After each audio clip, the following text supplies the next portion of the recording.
Сайн мэцхан уу, ертөнцийн эрэл багийн бэлтгэсэн Есүстэй хамт дахин эхлүүлээ 31 өдрийн подкастыг та сонсож байна.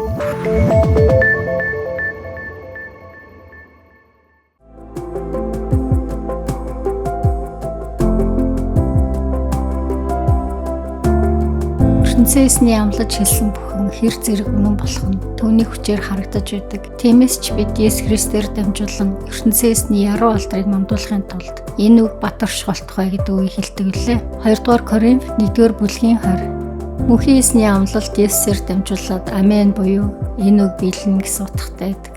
Бидний төлөвлөсөн болгон хүснээр болоод байдаггүй. Гэхдээ мөнхийн Есүсний хүсэл түүний төлөвлөгөөнд хязгаарч хариуцдаггүй юм аа. Яг гэвэл түүний амлалт нь заавал биелдэг. Өөрийнхөө хэлсэн үгийг заавал биелүүлдэг. Үүнийг бид нар Библийн хуудас болгоноос, мөр болгоноос бид нар хардаг. За ингээд ертөнцөөсөнтэй яриа. Та хүн төрлөختний төлөө амар тайвнаа өгөхийн тулд цорын ганц хүүгээ бидэнд өгсөн. Таны хүүгээр дамжуулж та бидэнд баяр хөөр, амар тайван, хайр хүсье хийсэн. Та бидэнд үрд мөнхийн ирээдүг өгсөн. Энэ бүхний төлөө танд талархыг хийсэн минь. Есүсийн нэрээр ярьлаа. Амен.